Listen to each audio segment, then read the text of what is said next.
The clock on my nightstand glowed 2:47 a.m. when I heard Lana's phone buzz against the wooden surface. She'd left it charging on her side of the bed, unusual for someone who typically kept that device surgically attached to her palm. My wife stirred slightly but didn't wake. I reached across her sleeping form and glanced at the notification. Location services had pinged her at the Sunrise Motel, not the airport, not her supposed business conference in Boston. The Sunrise Motel, that rundown establishment on Route 9 where desperate people conducted their most shameful business. I'm Brooks Merrick, 41 years old, owner of Merrick Construction. I build things, I fix things, I solve problems with my hands and my brain, not with lawyers or drama. But lying there in our king-sized bed, staring at that glowing screen, I realized my biggest problem couldn't be solved with a hammer or a blueprint. My wife of 15 years was lying to me. The smart move would have been to confront her immediately, wake her up, demand answers, maybe throw her phone against the wall for dramatic effect. That's what the old Brooks might have done. The trusting fool who believed his wife when she said her HR consulting firm required weekend trips to client sites. Instead, I slipped out of bed, grabbed my keys, and drove my Mustang through the empty streets toward that flickering neon sign. The Sunrise Motel squatted on the edge of town like a guilty secret. Paint peeled from its walls in long strips, and half the letters in its sign had burned out years ago. It now read, S-REM-TEL, in stuttering pink neon. The parking lot held maybe a dozen cars, including one I recognized immediately. Lana's silver Honda Civic sat in space 14, engine still warm when I pressed my palm against the hood. I parked 3 spaces away and waited. The night clerk, a pimply teenager with greasy hair, emerged from the office and spotted me immediately. He approached my window with the swagger of someone who'd seen too much drama in this place. "You should probably leave," he said, chewing gum loudly. "Your lady friend's meeting someone important. Wouldn't want things to get messy." "My lady friend?" "Yeah, the blonde in the Honda. She's here every Tuesday night. Real regular customer." He grinned, revealing teeth that needed serious dental work. Course, tonight she brought company. Big shot in the expensive suit. I handed him a $20 bill. "What kind of big shot?" "Fancy car, fancy watch. Heard him on the phone talking about some construction deal. Sounded like he owned half the city." The kid pocketed my money. "Room 12 if you're wondering. But seriously, mister, I'd drive away if I were you. This ain't gonna end well." I sat in my car for another hour, windows cracked, listening to the distant hum of traffic on the interstate. At 4:15 a.m., the door to room 12 opened. Lana emerged first, straightening her blouse and running fingers through her disheveled hair. Behind her came a man in an expensive charcoal suit. Kellan Varron. My biggest business rival, and the reason I'd lost 3 major contracts in the past 6 months. They didn't notice my Mustang in the shadows. Too busy with their goodbye routine, his hand on her lower back, her fingers adjusting his tie. They looked comfortable together, practiced. This wasn't their first rendezvous. Kellan drove away in his black BMW. Lana sat in her Honda for several minutes, probably checking her appearance in the mirror, preparing her story for when she returned home. I waited until her taillights disappeared before starting my engine. The drive home gave me time to think. Rage would have been the normal response, righteous anger, hurt feelings, maybe some shouting and plate throwing. But as I navigated the empty streets, something colder settled in my chest, something more calculating. Lana had been playing a game. She'd been playing it well, using her business trips to meet with my competitor, probably sharing information about my company, my clients, my strategies. That would explain how Kellan kept underbidding my projects, how he always seemed one step ahead in negotiations. But games have rules, and I was about to change them. I arrived home before Lana, parked in my usual spot, and slipped back into bed. When she returned 20 minutes later, I pretended to sleep. She moved carefully through our bedroom, gathering clothes for a shower. The water ran for a long time. "How was Boston?" I asked when she emerged, toweling her hair. "Exhausting." The client was demanding, wanted to review every detail of their employee handbook. She didn't meet my eyes. "I'm sorry I'm so late. The meetings ran longer than expected. Traffic must have been terrible coming back from the airport. Oh, you know how it is. Construction zones everywhere." She climbed into bed beside me. "I'm just glad to be home." I wrapped my arm around her, pulled her close, and kissed the top of her head. She smelled like cheap motel soap and Kellan's cologne. "Get some rest," I whispered. "Tomorrow's a big day." She had no idea how big. Before we dive deeper into this story, I have one small request. Please subscribe, drop a like, comment, and hit that hype button to boost this channel so more people can discover these incredible Reddit stories. Over the next week, I maintain my normal routine. Coffee at 6, job site by 7, home by 6:30. I kissed Lana goodbye each morning and asked about her day each evening.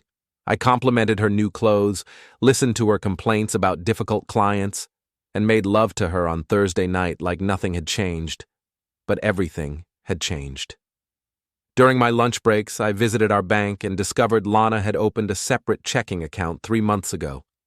I hired a private investigator, not for evidence, but for patterns. I wanted to know when, where, and how often. I installed security cameras around our property, ostensibly for protection against break-ins, but really to monitor Lana's comings and goings. Most importantly, I started paying attention to my business in ways I'd been neglecting. I reviewed every proposal, every contract, every client conversation from the past year. The pattern became obvious once I looked for it. Every project I'd lost to Kellan Varron had been discussed at home. Every strategy, every pricing decision, every client preference. I'd shared it all with my loving wife during our dinner conversations.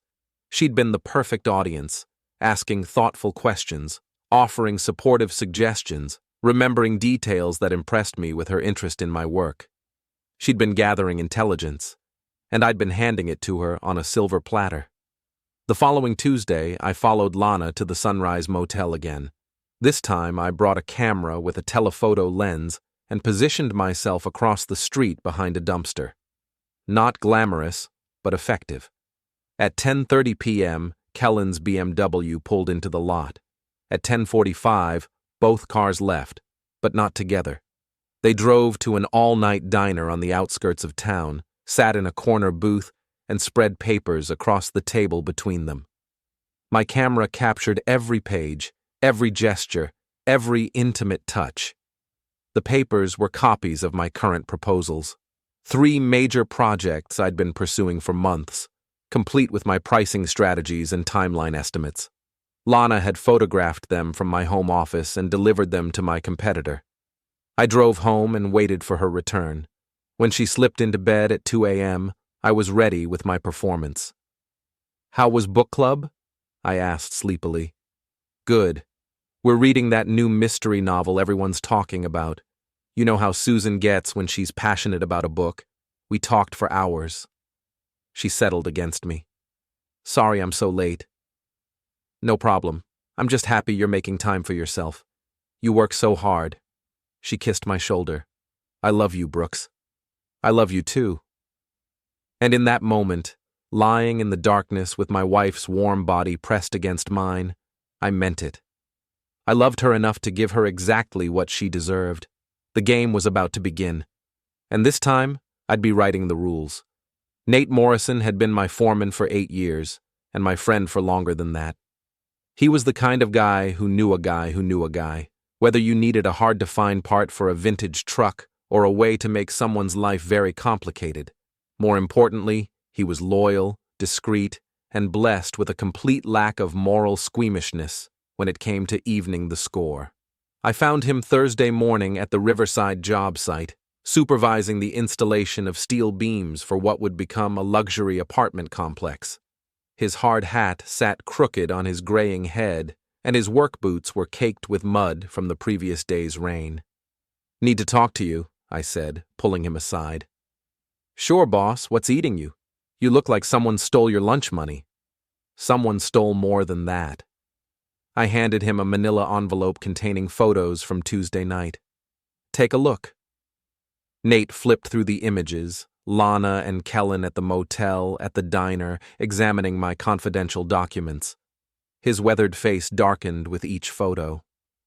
That cheating witch, he muttered. And with Kellan Varron, of all people. No wonder we keep losing bids to that snake. I need your help, Nate, but this stays between us. Nobody else on the crew, nobody at the bar, nobody, period. What do you have in mind? I'm going to destroy them both. Professionally, personally, completely. But I need to be smart about it.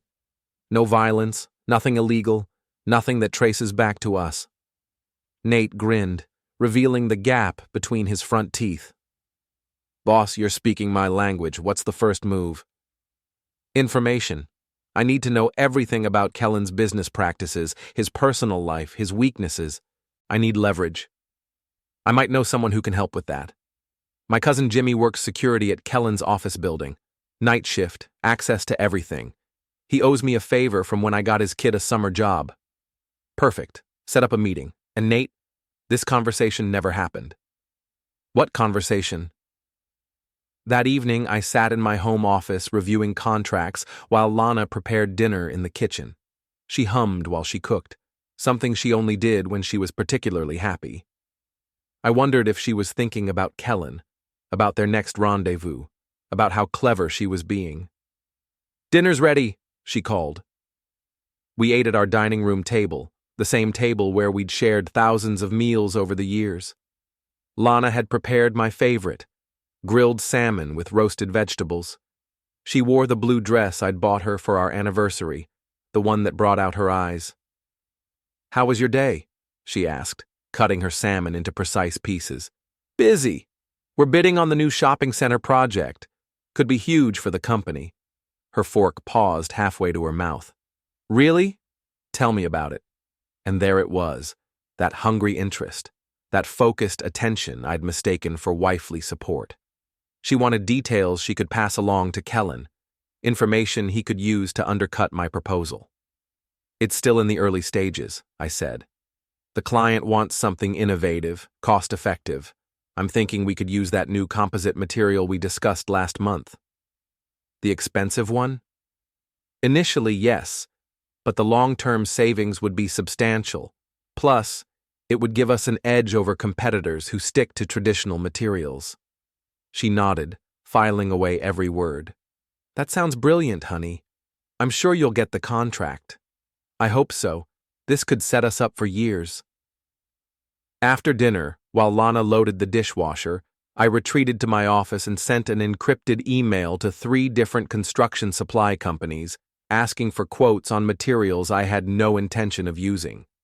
If Lana passed along my fictional strategy to Kellan, and he based his proposal on expensive composite materials, he'd price himself out of contention. The first trap was set. Friday night, I met Jimmy Morrison at a dive bar called Murphy's, 20 miles outside town. Jimmy was Nate's younger cousin, a thin man with nervous eyes and calloused hands. He worked security at Kellan's downtown office building, pulling night shifts that gave him access to areas most people never saw.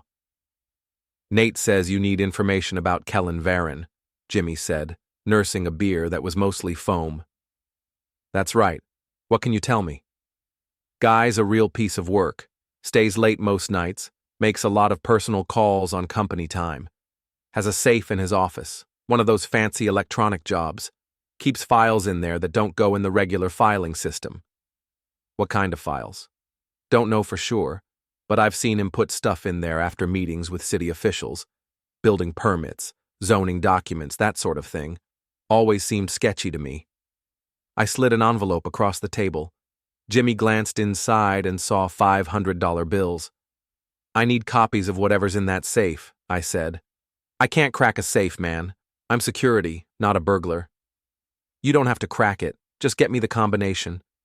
Jimmy's eyes widened. How am I supposed to do that? Kellan's office has security cameras, right? Including one that covers his desk area? Yeah, but Those cameras record everything, including Kellan opening his safe. All you have to do is review the footage from the past few weeks and watch his fingers when he enters the combination. That could take hours. I slid another envelope across the table. Then you'd better get comfortable. The following Tuesday, Lana announced she had another book club meeting. I kissed her goodbye and wished her fun, then waited exactly 30 minutes before driving to Kellan's office building. Jimmy met me in the parking garage at 11 p.m. "Got it," he said, handing me a slip of paper with 6 digits written in pencil. "Took me 3 nights of watching footage, but I got it. Guy opens that safe at least twice a day." "Good work. Now forget this happened." "What about my job? If they find out?" "They won't find out unless you tell them. And if you do tell them, I'll make sure everyone in town knows you were selling access to their building for beer money." Jimmy nodded quickly and disappeared into the shadows. Kellan's office occupied the 15th floor of a glass tower in the city center. His company, Varron Development, had grown rapidly over the past 5 years, largely by undercutting established contractors like me. Now I understood how he'd managed such consistent success. The safe sat behind his desk, hidden by a fake panel that Jimmy had showed me how to remove. The combination worked on the first try. Inside, I found exactly what I'd hoped for, and more than I'd expected. Kellan had been bribing city officials for favorable treatment on zoning permits. The safe contained copies of bank transfers, photographs of cash handoffs, and detailed records of which officials had received payments for specific decisions.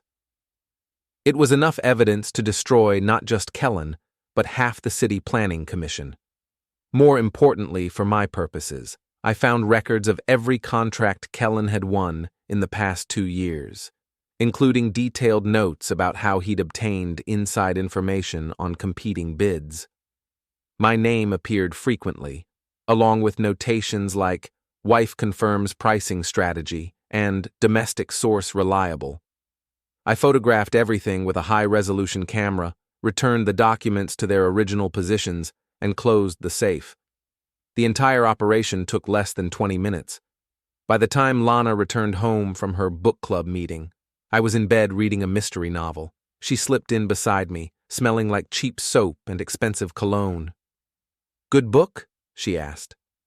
"Very good.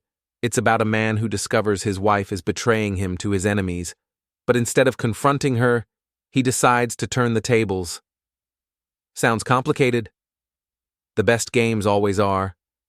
She kissed my cheek and turned off her bedside lamp. Within minutes, she was asleep. I lay awake for hours, planning my next moves. The evidence from Kellan's safe would be my nuclear option, devastating but difficult to use without revealing how I'd obtained it. I needed something more immediate, more personal. The answer came to me Wednesday morning while I was reviewing employee files in my office. Tess Hartley, Lana's best friend and confidant, worked as a receptionist at a law firm downtown. She was also the biggest gossip in our social circle, someone who collected secrets like other people collected stamps. If anyone knew details about Lana's affair, it would be Tess. And if anyone could be manipulated into revealing those details, it would also be Tess. I called her office Thursday afternoon. "Hartley, Brennan and Associates, this is Tess." "Tess, it's Brooks Merrick. I hope I'm not calling at a bad time." "Brooks, no, not at all. What can I do for you?" "I'm planning a surprise party for Lana's birthday next month. I was hoping you could help me coordinate with her friends, make sure I invite everyone she'd want there." "Oh, how sweet. Lana's so lucky to have you. Of course I'll help." "Great. Maybe we could meet for coffee this weekend? I'd like to keep this between us for now." "Absolutely. Saturday afternoon work for you?" "Perfect." I hung up feeling satisfied with my progress. Tess would tell me everything she knew about Lana's activities, probably without realizing what she was revealing. People like Tess couldn't help themselves. They had to share secrets, especially when they thought they were helping plan a surprise. That evening, Lana mentioned she'd be working late Friday night, finishing a project for an important client. I nodded sympathetically and offered to pick up Chinese takeout for dinner. "You're so thoughtful," she said, kissing my forehead. I don't know what I did to deserve you. Just lucky, I guess. Friday night, while Lana was supposedly working late, I drove past her office building. The parking lot was empty, except for a security guard's car. I then drove to the Sunrise Motel, where I found her Honda parked in its usual spot. Instead of waiting and watching, I drove to a 24-hour copy shop and spent 2 hours preparing my first strike. Using the photos from Kellan's safe, I created a comprehensive dossier of his bribes and illegal activities. I made copies for the district attorney, the state attorney general, and 3 different newspaper reporters. But I didn't mail them yet. Timing would be everything. Saturday afternoon, I met Tess at a coffee shop near her apartment. She arrived 15 minutes late, breathless and apologetic, carrying an oversized purse that probably contained half her worldly possessions. Sorry, I got caught up watching this documentary about cheating spouses. Can you believe some people? The lies they tell, the elaborate schemes. It's like they're living double lives. Hard to imagine, I said, ordering her favorite latte. I can't understand how people justify that kind of betrayal. Oh, they always have reasons. The spouse doesn't understand them, or they're not happy at home, or they deserve better. It's always someone else's fault. She stirred her drink vigorously. I mean, if you're that unhappy, just get divorced. Don't sneak around like a teenager. Has Lana ever mentioned feeling unhappy? I worry sometimes that I'm too focused on work, not paying enough attention to her needs. Tess's expression shifted slightly, and I caught a flicker of something, guilt, maybe, or discomfort. Lana loves you, Brooks. She talks about you all the time. She paused, choosing her words carefully. Though I think she sometimes feels like you take her for granted, like you assume she'll always be there no matter what. What do you mean? Nothing specific, just sometimes when we're out, she'll see a couple being really affectionate, and she'll get this wistful look, like she misses that excitement, that feeling of being pursued. Maybe I should plan more date nights, surprise her with romantic gestures. That would be sweet. Though honestly, I think she's been getting plenty of excitement lately. She's been so happy the past few months, practically glowing. Whatever you're doing, it's working. I leaned forward with interest. Really? I hadn't noticed a change. Oh yes, she's been dressing differently, buying new clothes, getting her hair done more often, and she's been going out more. Book club, client meetings, girls' nights. It's like she's rediscovered her social life. Book club seems to meet pretty frequently. Does it? I wouldn't know. She never invited me to join. Tess's tone carried a hint of resentment. But then, Lana's always been selective about her friendships. Some people get the full treatment, others get kept at arm's length. I'm sure she doesn't mean anything by it. Maybe not. But it stings sometimes, you know. We've been friends for years, but lately I feel like there's this whole part of her life I'm not allowed to see. Like she's got secrets she doesn't trust me with. Perfect. Tess was already feeling excluded and resentful, a little more pressure, and she'd be eager to share whatever she knew. Well, maybe this surprise party will help bring everyone together. Speaking of which, do you know if she's seeing anyone new socially? Any friends I might not know about? Tess hesitated, twirling a strand of hair around her finger. Not that she's mentioned specifically, but... She glanced around the coffee shop, then leaned closer. Can I tell you something in confidence? Of course. Last week I saw her having lunch with a man I didn't recognize, downtown at that expensive Italian place. They looked pretty cozy, lots of hand-touching, intimate conversation. When I asked her about it later, she said it was a client meeting. Maybe it was. Maybe. But I've never seen her touch a client's hand while discussing employee handbooks, and she was wearing that red dress. You know, the one that makes her look incredible. Not exactly business attire. I nodded thoughtfully, filing away every detail. Did you recognize the man? I'd seen him around town, but I couldn't place him. Tall, well-dressed, expensive car. The kind of guy who thinks he owns the world. Sounds like a successful businessman. Yeah, maybe too successful for his own good. There was something slimy about him, you know? Like he was used to getting whatever he wanted, regardless of who got hurt in the process. We talked for another hour, with Tess gradually revealing more details about Lana's recent behavior.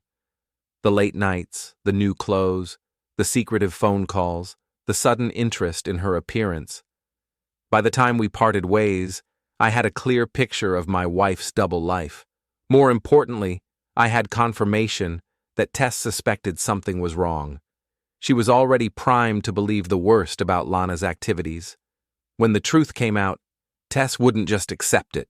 She'd help spread it to everyone in their social circle.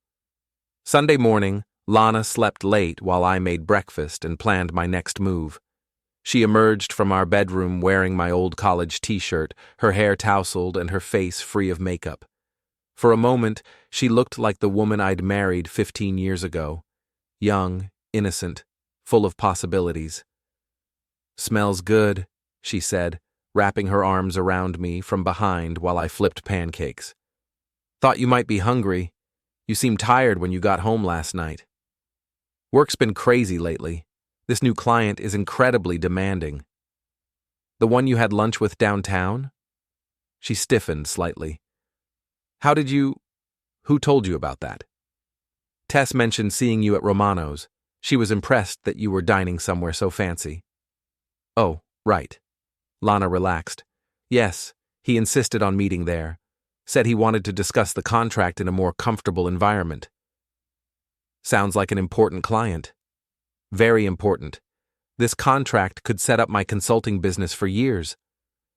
I turned to face her, studying her expression. She met my eyes without flinching, her face a mask of casual honesty. If I hadn't known the truth, I would have believed every word.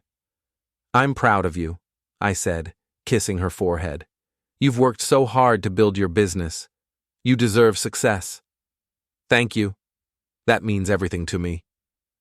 We ate breakfast on our back patio, discussing plans for the upcoming week. Lana mentioned she might need to work late again Tuesday, another client meeting that could run long. I nodded supportively and offered to handle dinner arrangements. Inside, I was counting down the hours until I could spring my first trap. Tuesday arrived gray and drizzly, with the kind of persistent rain that made construction work miserable and moods worse. I spent the morning at the Riverside job site, ostensibly supervising concrete pours, but really waiting for a phone call from Jimmy Morrison. At 11:30 a.m., my phone buzzed. "It's done," Jimmy said. "Kellan just opened his safe and found everything exactly where he left it. He has no idea anyone was inside." "Good. Now forget we ever met." Already forgotten. That afternoon, I mailed copies of Kellan's incriminating documents to the district attorney and 2 newspaper reporters. I used a public mailbox 20 miles from town and wore gloves while handling the envelopes. Each package included an anonymous note explaining the significance of the enclosed evidence. By Thursday, the story would break. By Friday, Kellan would be facing criminal charges and public disgrace. And by the following Tuesday, when Lana arrived at the Sunrise Motel for their regular rendezvous, she'd find herself meeting with a man whose life was collapsing around him. That evening, Lana returned from her client meeting, glowing with satisfaction. She hummed while making dinner, smiled during our conversation, and initiated intimacy for the first time in weeks. Whatever had happened at the motel had left her feeling victorious. She had no idea that her victory was about to become her downfall. As we lay in bed afterward, Lana traced circles on my chest with her fingertip. "Brooks? Yeah? Do you ever think about what would happen if everything changed? If our lives went in a completely different direction?" "What do you mean?" "I don't know. Just sometimes I wonder if we're living the lives we're supposed to live, or if we're just going through the motions because it's what's expected." "Are you unhappy?" "No, not unhappy. Just curious, I guess, about possibilities." I pulled her closer, breathing in the scent of her shampoo mixed with traces of cheap motel soap. I think, I said carefully, that people get the lives they deserve. Good choices lead to good outcomes. Bad choices lead to consequences. That's very philosophical of you. I'm a practical man. I believe in cause and effect. She was quiet for a long moment. Then, what if someone made bad choices but had good reasons? I'd say the reasons don't matter as much as the choices. Actions have consequences regardless of intentions. Even if the person regretted their choices, even if they wanted to make things right, regret doesn't undo damage, and some things can't be made right. They can only be paid for. Lana fell asleep soon after, but I lay awake staring at the ceiling. Tomorrow, the first domino would fall. Kellan's world would start crumbling, and Lana would be forced to choose between loyalty to her husband and loyalty to her lover. I already knew which choice she'd make, and I was ready for it. The game was accelerating, and I held all the cards. Thursday morning's newspaper landed on our driveway with a thud that seemed louder than usual. I retrieved it while Lana showered, scanning the front page for the story I knew would be there. City contractor under investigation for bribery. The headline sprawled across the top half of the page, accompanied by a photograph of Kellan Varron looking surprised and angry outside his office building. The article detailed allegations of systematic corruption, including specific amounts and dates of payments to city officials. The reporter had done excellent work with the evidence I'd provided. I was reading the article for the third time when Lana emerged from the bathroom, wrapped in her terry cloth robe. "Anything interesting in the news?" she asked, toweling her hair. "You could say that." I handed her the paper. "Looks like Kellan Varron's in serious trouble." Her face went pale as she read the headline. I watched her carefully, noting every micro-expression, the widening of her eyes, the slight tremor in her hands, the way she bit her lower lip when she was nervous. Wow. I had no idea he was involved in anything like this. The evidence seems pretty damning.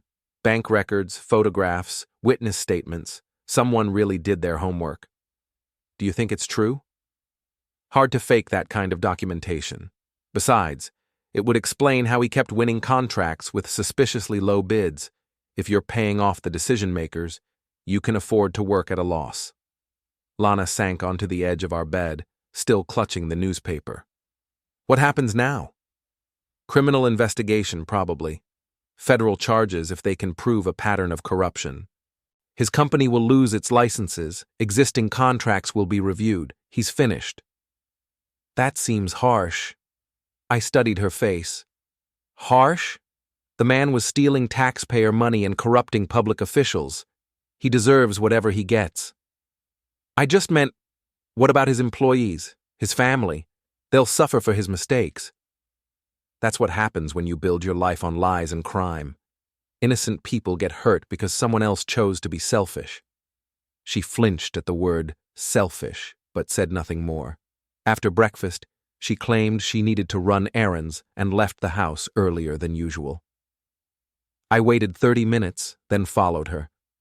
Lana drove straight to a payphone outside a convenience store, smart enough not to use her cell phone for sensitive conversations.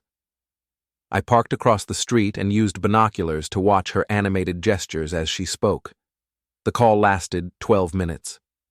When she returned home, she seemed calmer but distracted. She spent the afternoon cleaning house with unusual intensity, scrubbing surfaces that were already spotless and reorganizing closets that didn't need attention. Nervous energy, looking for an outlet. That evening, she announced she needed to cancel her Tuesday night book club meeting. Susan called and said she's coming down with something. We're going to postpone until next week. That's too bad. You always enjoy those discussions. Yeah, it's disappointing, but maybe I'll use the time to catch up on some client work. I nodded sympathetically, knowing she was really canceling her rendezvous with Kellan. His legal troubles had made their affair too risky to continue, at least temporarily. Friday brought more bad news for Kellan. The morning paper reported that federal investigators had raided his office and seized financial records. 2 city officials had been arrested, and more indictments were expected. His company's stock price had plummeted, and several major clients had suspended their contracts pending investigation. Lana read the updates in silence, her coffee growing cold as she absorbed each devastating detail. "I feel sorry for his wife," she said finally. "Can you imagine discovering that your husband has been living a double life? That everything you thought you knew about him was a lie?" "No," I said, meeting her eyes across the breakfast table. "I can't imagine how that would feel." Saturday afternoon, while Lana visited her mother, I drove to Kellan's neighborhood. His house sat on 2 acres of manicured lawn in the city's most exclusive development, a monument to success built with dirty money. Several news vans were parked outside, and reporters clustered near the front gate. I didn't approach the house. Instead, I parked at a coffee shop with a clear view of the property and waited. At 3:47 p.m., Kellan's black BMW pulled out of the driveway, followed immediately by 2 news vans. He was fleeing the media circus, probably heading somewhere he could think without cameras recording his every move. I followed at a distance, curious to see where a desperate man would go when his world was collapsing. Kellan drove to Riverside Park, the same park where I'd taken Lana on our first date 16 years ago. He parked near the lake and sat on a bench staring at the water while joggers and dog walkers gave him a wide berth. Even from a distance, his posture screamed defeat. I approached slowly, hands in my pockets, trying to look like a casual park visitor. "Rough week," I said, settling onto the other end of his bench. Kellan looked up, surprised to see me. "Brooks, I didn't expect—" "What are you doing here?" "Same thing as you, I imagine. Trying to figure out how everything went so wrong so fast." He laughed bitterly. "You must be enjoying this. Your biggest competitor destroyed, all those contracts opening up for other bidders. I don't enjoy seeing anyone's life fall apart, even someone who's been undermining my business for years." "What's that supposed to mean?" "Come on, Kellan. We both know how you kept winning those bids. Inside information, advanced knowledge of competing proposals. The only question is where you got your intelligence." His face flushed red. "I never did anything illegal to win contracts. Maybe not illegal, but certainly unethical." I leaned back against the bench, watching a family of ducks paddle across the lake. Someone was feeding you information about my bids. Someone with access to my strategies, my pricing, my client relationships. "I don't know what you're talking about." "Sure you do. The question is whether that someone knew they were helping you cheat, or whether they thought they were just making conversation with a friend." Kellan stood abruptly. "I don't have to listen to this." "No, you don't. But you might want to consider how much deeper this investigation could go. Federal prosecutors are very thorough when they smell corruption. They'll examine every contract, every relationship, every possible avenue of impropriety." "Are you threatening me?" "I'm giving you friendly advice. If you've been receiving help from someone close to a competitor, you might want to distance yourself from that relationship before it becomes another line item in your indictment." I stood and walked away, leaving him staring after me with a mixture of fear and understanding in his eyes. Sunday morning, Lana announced she needed to run to the office to catch up on paperwork. She left at 10 a.m. and didn't return until 4 p.m., plenty of time for a clandestine meeting with her lover to discuss their increasingly dangerous situation. When she came home, she seemed agitated and distracted. She started 3 different conversations, abandoned all of them mid-sentence, and spent the evening staring at her phone as if expecting important news. "Everything okay?" I asked during dinner. "Fine, just thinking about work stuff." "Anything I can help with?" "No, it's complicated client issues, nothing you'd find interesting." After dinner, she retreated to our bedroom and made a series of phone calls with the door closed. I couldn't hear the words, but her tone alternated between pleading and angry. Whatever she was discussing, it wasn't going well. Monday morning brought the news I'd been expecting. The paper reported that federal investigators were expanding their probe into Kellan's business practices, including a review of how he'd obtained competitive advantages in bidding situations. They were specifically looking for evidence of corporate espionage or improper information sharing. Lana read the article twice, her hands shaking slightly. "This is getting serious," she said. "Very serious. If they can prove he was stealing trade secrets or using inside information, that's a federal crime. He could go to prison for years." What about the people who might have accidentally shared information with him? Depends on whether they knew what they were doing. If someone was deliberately passing along confidential information, they'd be considered co-conspirators. But if they were just making innocent conversation, they'd probably be treated as unwitting victims. How would investigators determine the difference?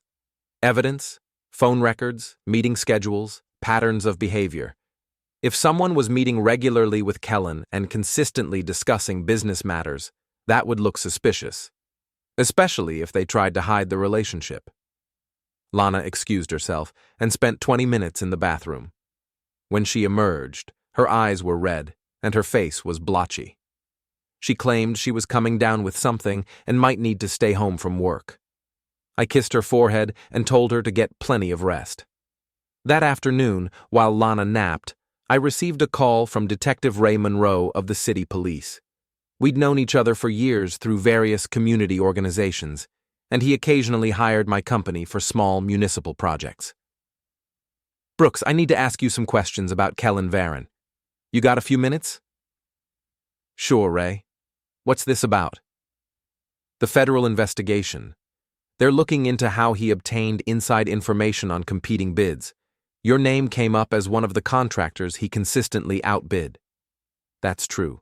He seemed to have an uncanny ability to undercut my proposals." "Any idea how he might have known your pricing strategies?" I paused, as if considering the question carefully. "I've wondered about that myself, but I can't think of any way he could have accessed my confidential information. I keep all sensitive documents locked in my office safe." "What about discussions at home? Did you ever talk about work with your wife?" "Sometimes. Lana's always been supportive of my business. She likes to hear about my projects." "Would she have had access to specific details, pricing information, client preferences, that sort of thing?" "She might have overheard phone conversations or seen documents I brought home. But Lana would never, she doesn't even know Kellan Varron personally. We're just trying to understand all the possible avenues. This is probably nothing, but we have to be thorough." "Of course. Let me know if you need anything else." After hanging up, I sat in my office for a long time, staring at the phone. The investigation was proceeding exactly as I'd hoped. Soon they'd discover the connection between Kellan and Lana. They'd find evidence of their meetings, their phone calls, their intimate relationship. And when they did, Lana would face a choice: cooperate with investigators and admit her affair, or risk being charged as an accomplice to corporate espionage. Either way, her secret life was about to become very public. Tuesday evening, Lana announced she was going to visit her sister in Albany for a few days. "I need some time to think," she said, packing a suitcase with unusual care. "Work has been stressful lately, and I feel like I need a change of scenery." "That sounds like a good idea. You have been under a lot of pressure." "I'll probably leave early tomorrow morning, be back by the weekend." "Drive safely, and give my regards to Jennifer." She paused in her packing. "You're not going to ask why I'm really going?" "Should I?" Most husbands would want to know why their wife suddenly needed to leave town. "I trust you, Lana. If you say you need time to think, then that's what you need." She stared at me for a long moment, as if trying to read something in my expression. Finally, she returned to her packing. "I love you, Brooks." "I love you too."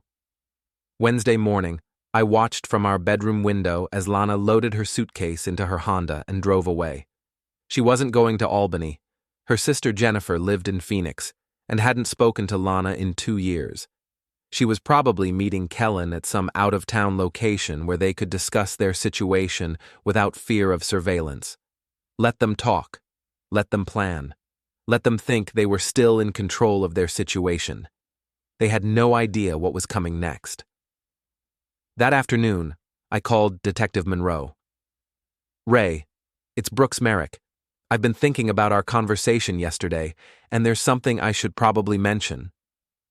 "What's that?" "My wife left town this morning, said she was visiting her sister.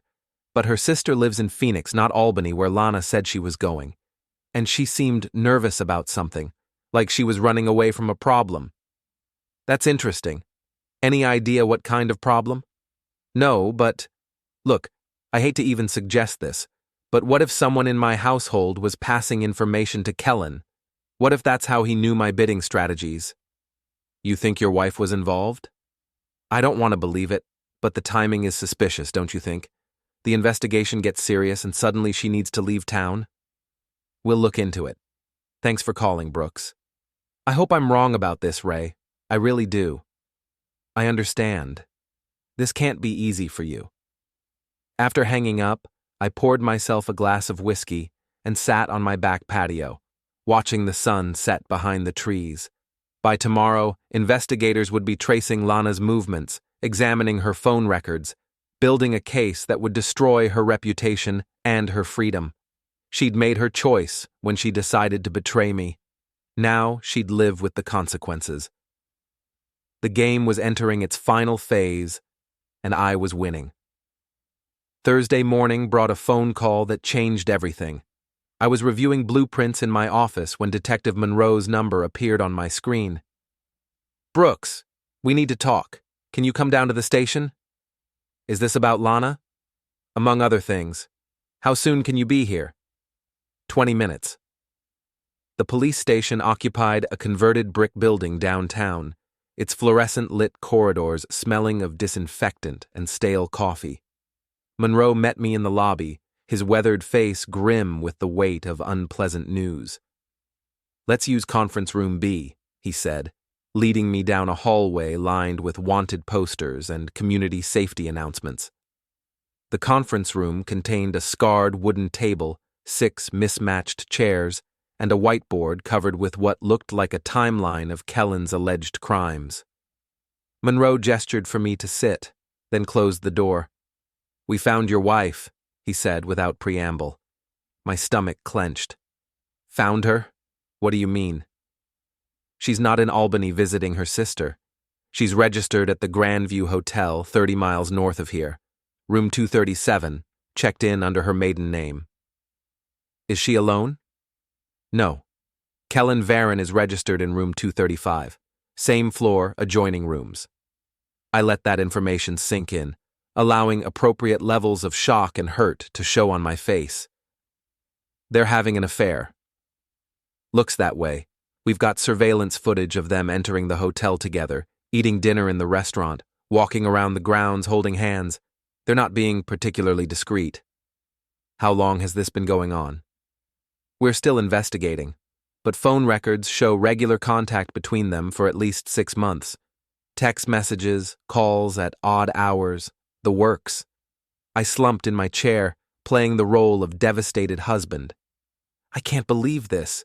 15 years of marriage, and she's been lying to me this whole time." "I'm sorry, Brooks. I know this is hard to hear." "What does this mean for the investigation?" "That's what we need to discuss. If your wife was passing confidential information to Kellan, she could be charged as an accomplice to corporate espionage. That's a federal crime with serious penalties. But what if she didn't know what she was doing? What if she thought she was just making conversation? The pattern suggests otherwise. We've reviewed your lost contracts against the timeline of their relationship. Every major bid you lost to Kellan corresponds with a period of increased contact between him and your wife." I rubbed my temples, feigning a headache. "What happens now?" "We're going to arrest them both. Kellan for the bribery charges, your wife for conspiracy and corporate espionage. But Brooks, there might be a way to minimize her exposure." "What do you mean?" "If she cooperates fully, provides evidence against Kellan, testifies about how he manipulated her into sharing information, the prosecutor might be willing to consider reduced charges. You want her to betray him to save herself? I want her to tell the truth about what happened. If Kellan exploited her feelings to gain access to your business secrets, that's relevant to his prosecution. I nodded slowly, as if processing this possibility. When will you make the arrests? Tomorrow morning. We want to coordinate with federal agents, make sure we get everything we need for both cases. Can I see her before then? Talk to her? That's probably not a good idea, Brooks. Anything you say could complicate the investigation.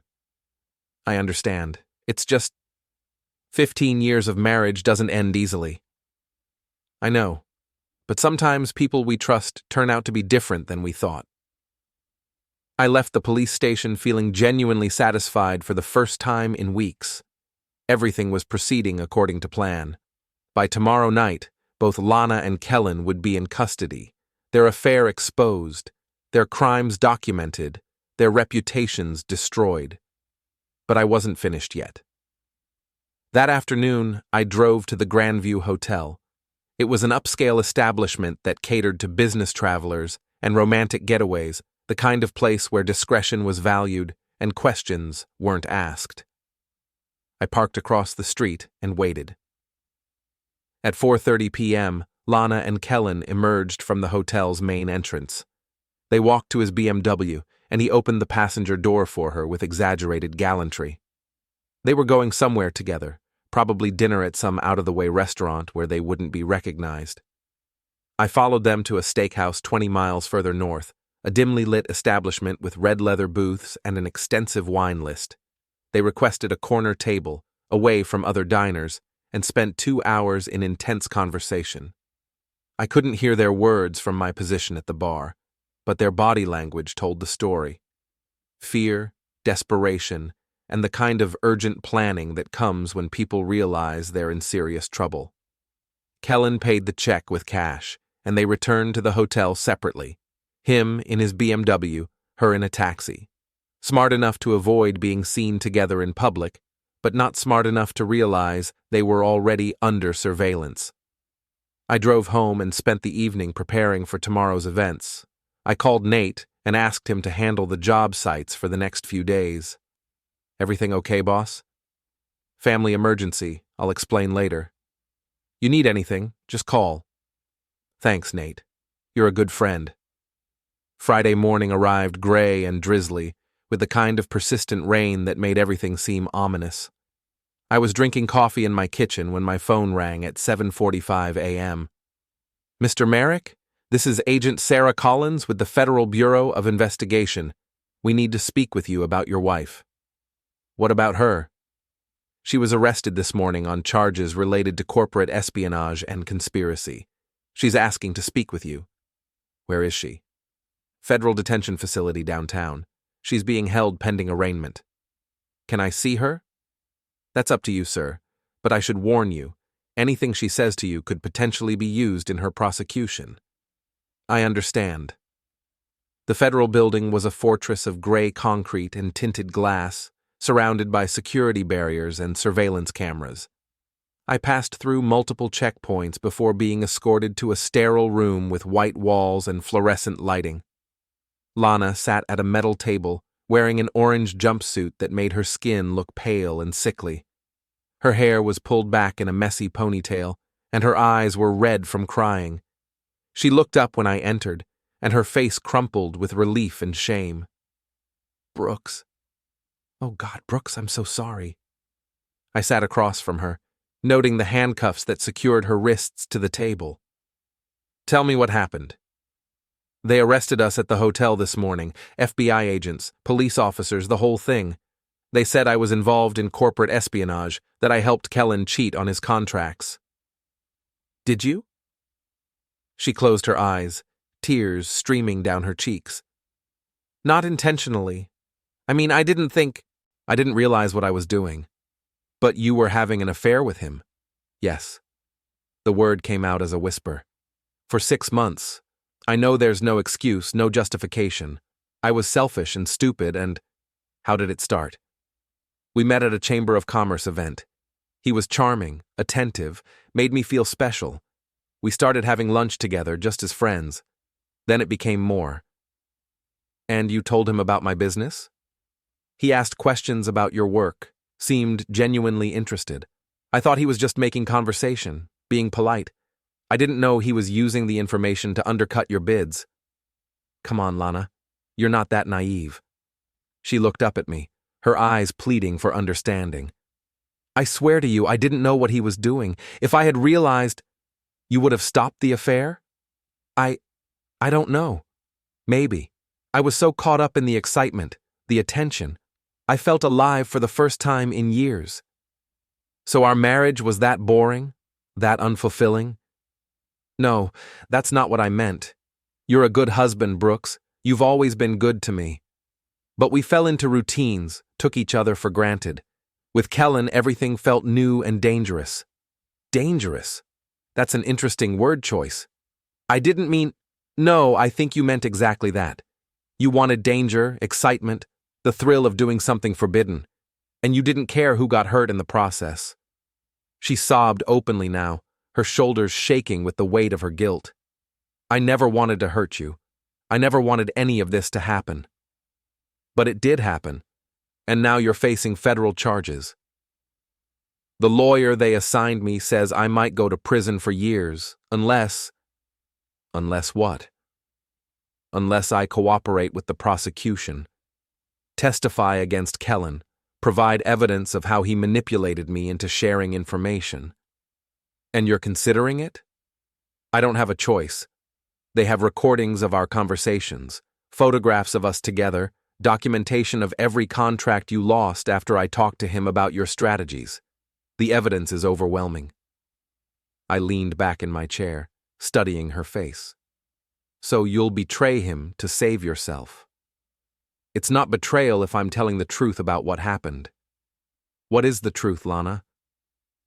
That I was an idiot who got seduced by a man who was using me, that I shared information without understanding its significance, that I made terrible choices and now I have to live with the consequences. Do you love him? She was quiet for a long moment. I thought I did. But when they arrested us this morning, when everything fell apart, he didn't even look at me. He was only concerned about his own situation. So you'll testify against him? Yes. My lawyer says it's the only way to avoid the maximum sentence. What do you want from me? Forgiveness, understanding, a chance to make things right between us. I stood up, signaling the end of our conversation. I can't give you any of those things, Lana. Not now, maybe not ever. Brooks, please. You made your choice 6 months ago when you started this affair. You made it again every time you passed information to him. You made it when you lied to me about where you were going. This is just the consequence of all those choices. What happens to us? To our marriage?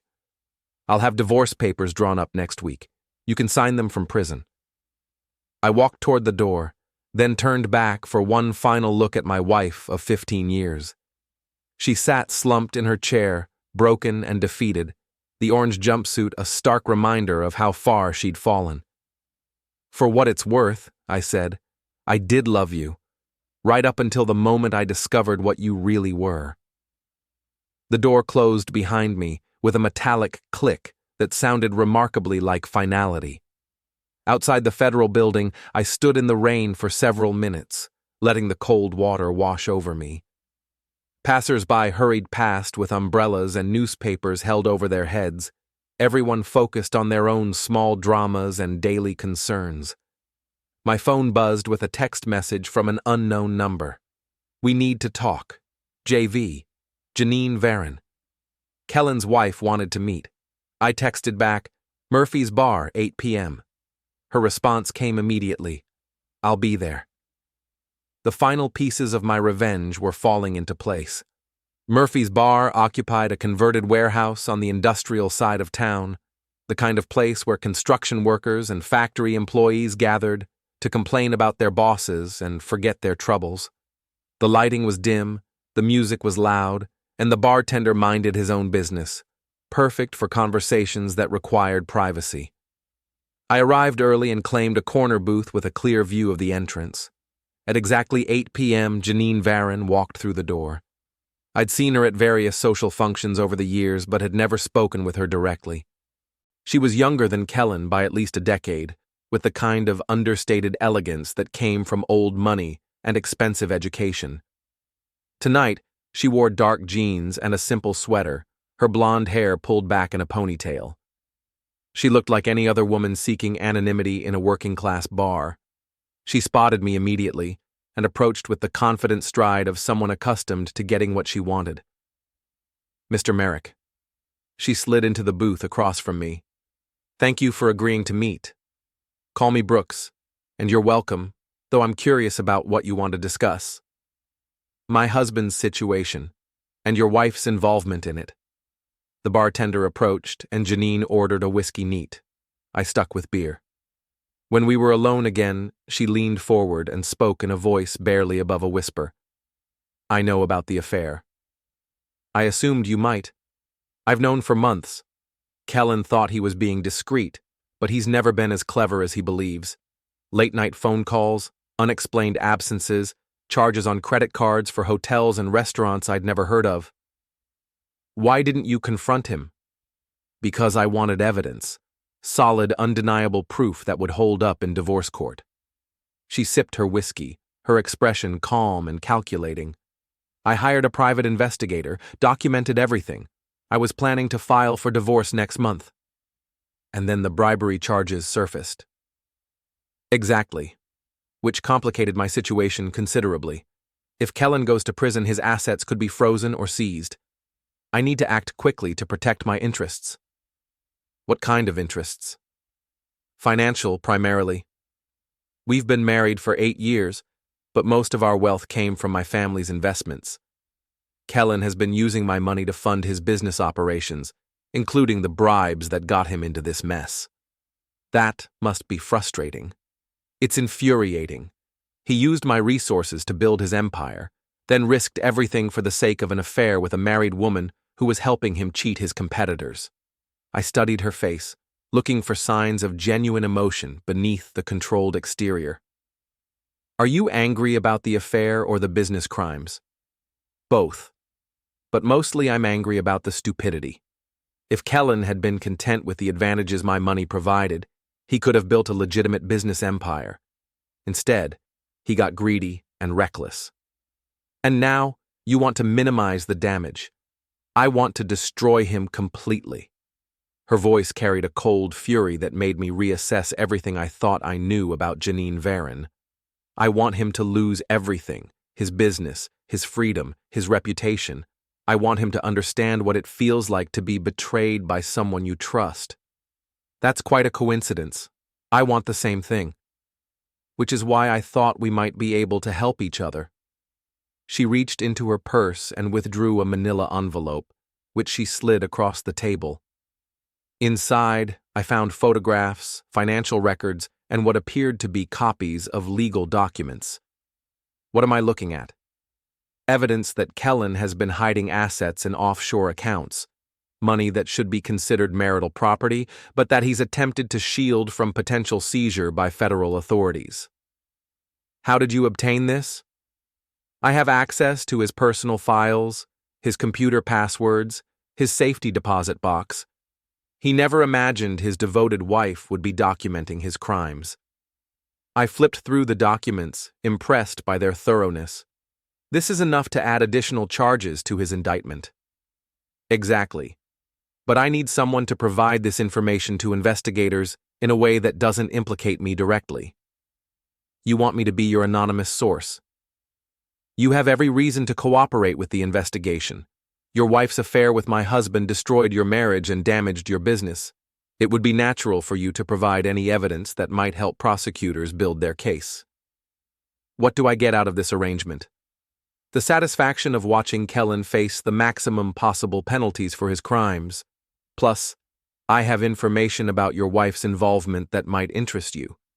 She produced another envelope, this one containing what appeared to be transcripts of recorded conversations. Kellan kept recordings of his phone calls with your wife, insurance, in case she ever tried to expose their relationship. The conversations make it clear that she knew exactly what she was doing when she shared your business information. I read several pages of transcripts, my anger building with each exchange. Lana hadn't been an unwitting victim. She'd been a willing participant who had helped Kellan systematically undermine my company. Why are you showing me this? Because your wife is planning to testify against Kellan in exchange for reduced charges. She's going to claim she was manipulated, that she didn't understand the significance of the information she was sharing. These recordings prove otherwise. You want me to make sure prosecutors have access to the truth. I want justice for both of us. I closed the envelopes and met her eyes across the table. What happens after Kellan goes to prison? I divorce him, recover my assets, and rebuild my life. What happens to you? I do the same thing. We shook hands across the scarred wooden table, sealing our alliance. Two betrayed spouses, united in their desire for revenge. There's one more thing, Janine said as we prepared to leave. Kellan is planning something desperate. He thinks he can pin everything on your wife, claims she was the mastermind behind the information sharing. He's going to argue that she seduced him to gain access to his business connections. That's ridiculous. Of course it is, but desperate people do desperate things. I thought you should be prepared. Outside Murphy's bar, we parted ways without exchanging contact information. There was no need. We both knew what had to be done. Saturday morning, I delivered Janine's evidence to the FBI field office. Agent Collins reviewed the documents while I waited in a sterile conference room that smelled of disinfectant and stale coffee. This is substantial, she said finally. Hidden assets, tax evasion, additional evidence of corruption. Where did you obtain these records? Anonymous source, someone with access to Kellan's personal files. Can you provide more details about this source? No, but the documents speak for themselves. We'll need to verify their authenticity, but assuming they're legitimate, this significantly strengthens our case against Mr. Varron. What about my wife's situation? That depends on several factors. Her cooperation with our investigation, the extent of her involvement, whether she can provide additional evidence against Mr. Varron. I have something that might interest you. I handed her the envelope containing transcripts of Kellan's recorded conversations with Lana. These suggest my wife's involvement was more extensive than she's admitted. Agent Collins read several pages, her expression growing more serious with each transcript. These recordings, do you know if they still exist? I assume so. Kellan strikes me as the type of man who keeps insurance policies. We'll need to obtain the original recordings as evidence. This changes the dynamic of your wife's cooperation significantly. How so? If she's been lying about the extent of her involvement, her credibility as a witness becomes questionable. The prosecutor may be less inclined to offer favorable plea arrangements. I nodded, maintaining an expression of concerned confusion while internally celebrating another victory. Agent Collins, I need to ask, what are the potential penalties my wife is facing? Corporate espionage, conspiracy, possibly tax evasion if she received payments from Mr. Varron. We're looking at federal charges that could result in significant prison time. Even if she cooperates fully? Cooperation helps, but it doesn't eliminate consequences. The justice system requires accountability for criminal actions. I left the FBI office feeling satisfied with the morning's work. Kellan's hidden assets would add years to his potential sentence, while the recorded conversations would undermine Lana's attempts to minimize her involvement. Both of my targets were facing the full weight of federal prosecution with limited options for escape, but I still wasn't finished. That afternoon, I drove to the offices of the city's largest newspaper. The investigative reporter who had broken the original bribery story agreed to meet with me in the newspaper's lobby. Mr. Merrick, I understand you have additional information about the Varron case? I do, but I want to make sure it's handled responsibly. Of course. What kind of information are we talking about? I handed her a carefully prepared summary of Lana's affair with Kellan, including dates, locations, and the connection to my lost business contracts. I also provided copies of some of the less sensitive recorded conversations. This shows a pattern of corporate espionage facilitated by an extramarital affair, she said after reviewing the documents. It's a compelling human interest angle. My wife is a private citizen who made terrible choices. I don't want her unnecessarily humiliated. We'll be factual and fair, but this is a significant part of the story. The public has a right to know how these crimes were committed. I understand. Just try to focus on the criminal aspects rather than the personal details. We'll handle it appropriately. The story ran in Sunday's paper under the headline, Affair-Enabled Corporate Espionage. It detailed the relationship between Kellan and Lana, the information sharing that had cost me multiple contracts, and the federal charges both were facing. The article was factual and restrained, but the implications were devastating. By Monday morning, the story had been picked up by regional news outlets and was spreading across social media. Lana's name and photograph were being shared alongside details of her affair and criminal charges. Her reputation, her career, her standing in the community, all of it was being systematically destroyed. I spent Monday morning fielding phone calls from reporters, former clients, and business associates. Everyone wanted to know how I was handling the betrayal, whether I had suspected the affair, what this meant for my company's future. I played the role of wounded but dignified husband, expressing disappointment in my wife's choices while maintaining hope that justice would be served. I declined most interview requests, claiming I needed privacy to process the situation. Tuesday afternoon, my lawyer called with news about Lana's legal situation. The prosecutor is reconsidering the plea arrangement, he said. Those recorded conversations have undermined her credibility significantly. They're now viewing her as a co-conspirator rather than a manipulated victim. What does that mean for her potential sentence? Substantially more prison time. The prosecutor is talking about 8 to 10 years instead of 2 to 3. And Kellan? With the additional evidence of hidden assets and tax evasion, he's looking at 15 to 20 years. His lawyers are scrambling to find some way to minimize the damage. Is there anything they can do? Not much. The evidence is overwhelming and public opinion has turned completely against both of them. The judge will want to send a message about corruption and corporate crime. That evening, I sat in my home office reviewing the events of the past month. Everything had proceeded according to plan. Kellan and Lana were facing serious prison time, their reputations were destroyed, and their relationship had been exposed as a criminal conspiracy. But I realized I wanted more than their imprisonment.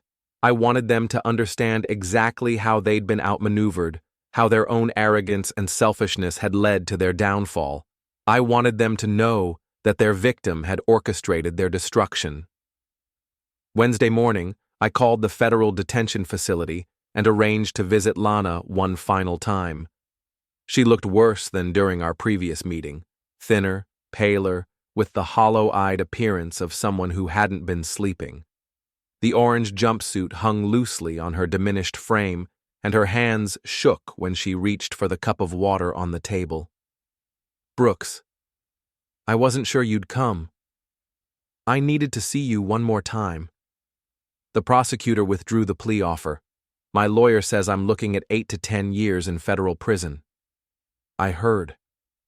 Those recordings Kellan made, they make me sound terrible.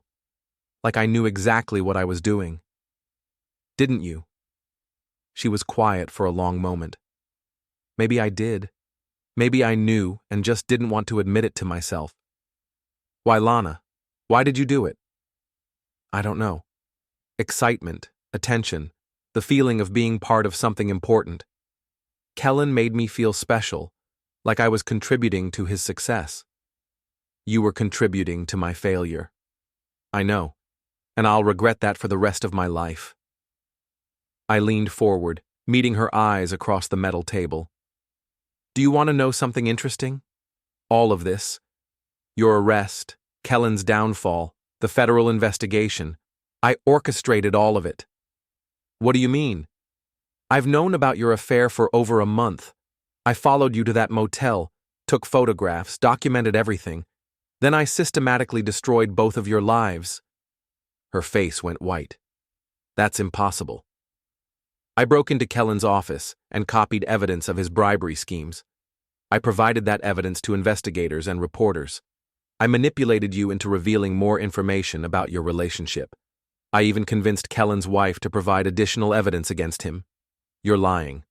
Am I? Think about the timeline, Lana.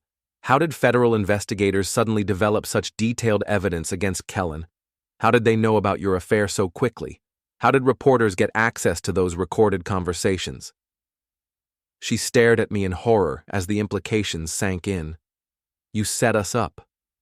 You set yourselves up. I just made sure you faced the consequences. But you're my husband. You loved me. I did love you. Right up until the moment you chose to betray me for a man who was using you to destroy my business. Brooks, please. No, Lana. No, please. No excuses. No last-minute appeals for mercy. You made your choices, and now you'll live with the results. I stood to leave, then paused at the door. By the way, Kellan is planning to testify that you were the mastermind behind the information sharing.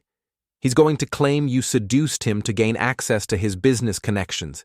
Even now, even facing prison, he's trying to save himself by destroying you. That's not true. Of course it's not true. But it shows you what kind of man you threw away your marriage for. Someone who would sacrifice you to save himself. I left her sobbing in the sterile conference room, her cries echoing off the white walls as the door closed behind me. Outside the detention facility, I stood in the parking lot for several minutes, breathing deeply and feeling the weight of completed vengeance settle in my chest. It was over. Lana and Kellan would spend the next decade in federal prison, their lives and reputations destroyed, their relationship revealed as the criminal conspiracy it had always been. I had won. Completely, decisively, and with a thoroughness that left no possibility of redemption for either of them. The game was over, and I had been the only player who understood the rules. 3 weeks later, I sat in the back row of Federal Courtroom 6, watching as Kellan Varron and my soon-to-be ex-wife were sentenced for their crimes. The courtroom was packed with reporters, federal agents, and curious spectators drawn by the scandal of corruption and adultery that had dominated local news for weeks. Judge Patricia Hawthorne was a stern woman in her 60s, known for harsh sentences in white-collar crime cases. She reviewed the sentencing documents with the methodical precision of someone who understood the gravity of her decisions. "Mr. Varron," she began, "you have been convicted of bribery, tax evasion, corporate espionage, and conspiracy.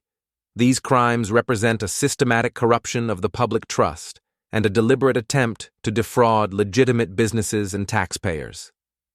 Kellan stood at the defendant's table, his expensive suit unable to disguise the defeat in his posture.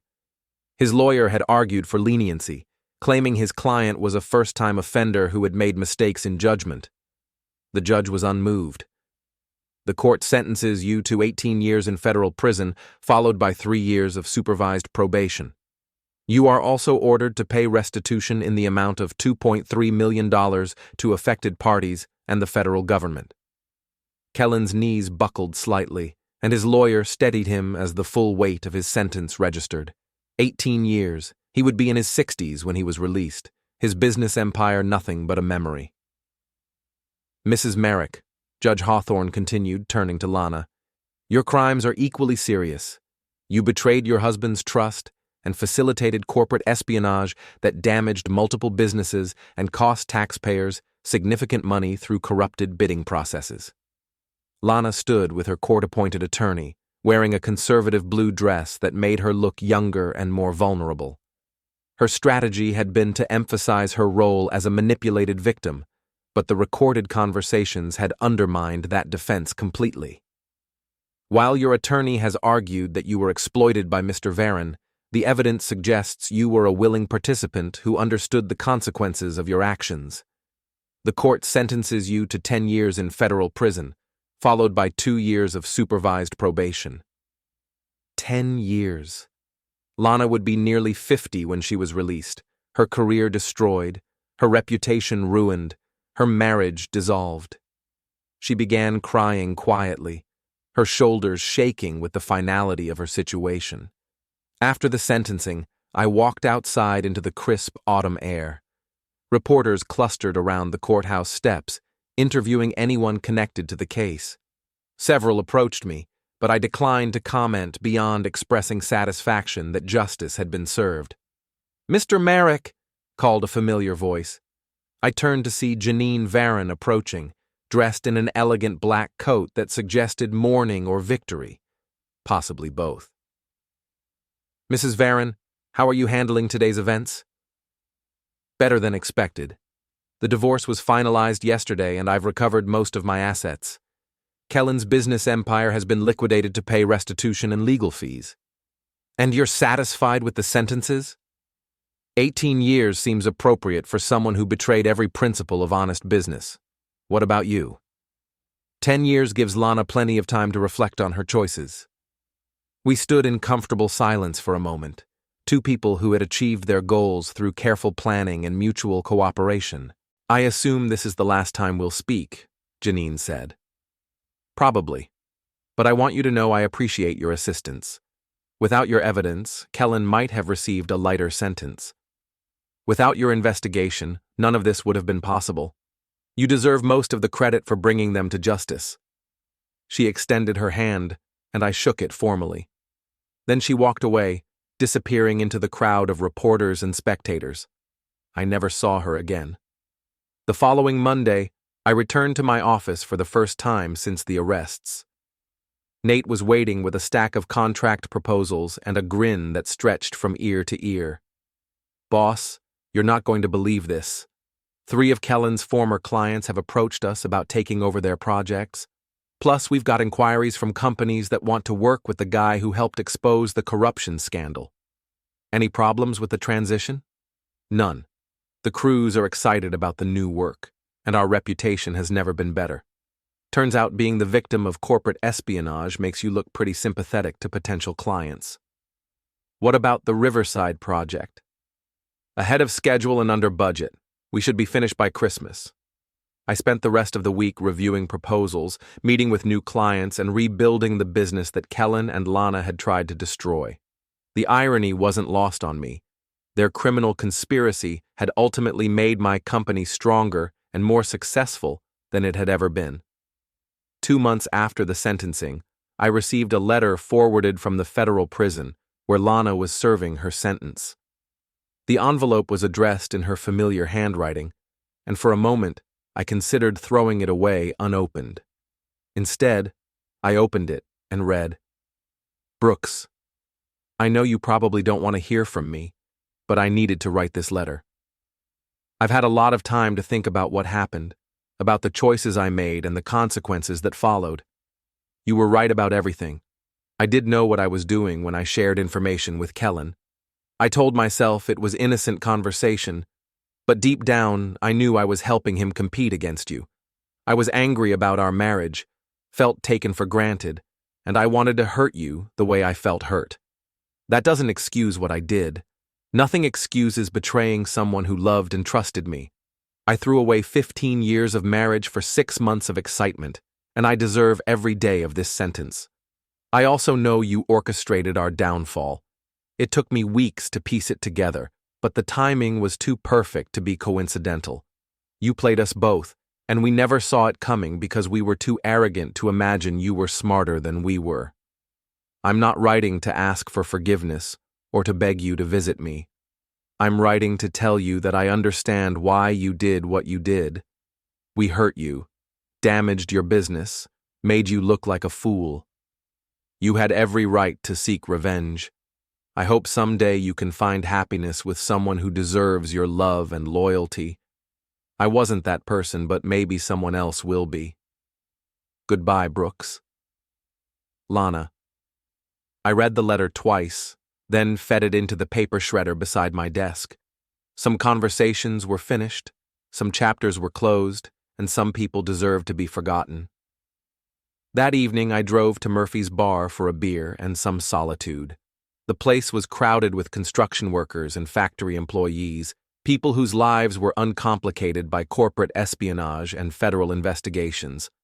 I found a quiet corner and ordered a whiskey, thinking about the past 6 months and the future that stretched ahead.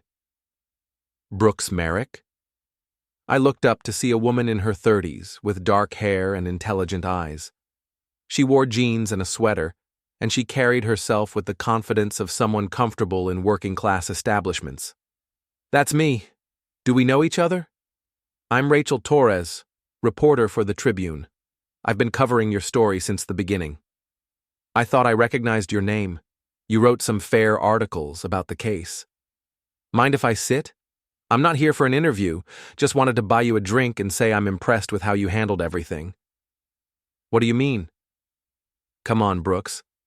I've been covering crime and corruption for 10 years. I know the difference between lucky coincidences and careful planning. You didn't just stumble onto evidence of Kellan's crimes. You went looking for it." I studied her face, trying to determine if this was a trap or genuine admiration. "That's an interesting theory." "It's more than a theory. But don't worry, I'm not planning to write about it. Some stories are better left untold, especially when justice was served." "So why are you here?" "Because I respect what you accomplished. Your wife and her lover tried to destroy you, and you turned the tables completely. They're in prison, you're successful, and everyone in town knows you were the victim who fought back." "I was just trying to protect my business." "You were trying to protect your dignity, and you succeeded." She finished her drink and stood to leave. "Take care of yourself, Brooks. You've earned whatever happiness comes next." After she left, I sat alone with my whiskey, thinking about her words. I had protected my dignity, my business, and my future. Lana and Kellan were paying the price for their betrayal, and I was free to rebuild my life however I chose. The game was over, and I had won every hand. 6 months later, I was reviewing blueprints for a new shopping center when Nate knocked on my office door. "Boss, there's someone here to see you. Says it's personal." "Who is it?" "Jennifer Walsh. Says she's Lana's sister." I hadn't seen Jennifer in years, not since she'd moved to Phoenix after a bitter argument with Lana about family money. She was younger than Lana, with the same blonde hair, but a harder edge that came from disappointment and struggle.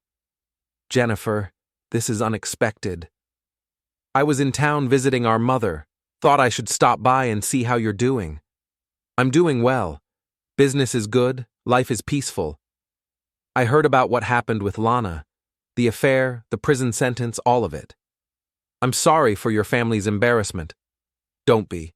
Lana always thought she was smarter than everyone else, that rules didn't apply to her. It was only a matter of time before she got caught doing something stupid." "That's harsh, but true. I love my sister, but I'm not blind to her faults. She was selfish and manipulative, even as a kid. She wanted what other people had, and she didn't care how she got it." Jennifer sat across from my desk, studying me with eyes that were sharper than Lana's had ever been. "I also heard rumors that you might have had something to do with exposing her crimes. People say a lot of things. They do.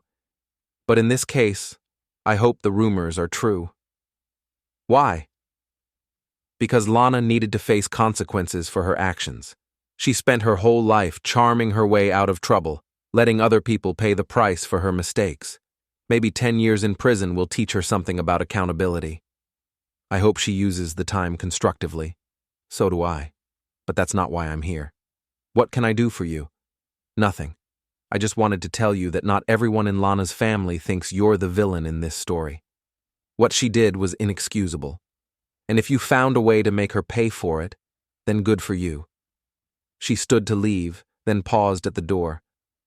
"For what it's worth, I think you're better off without her. Lana was never going to be satisfied with a normal marriage to a good man.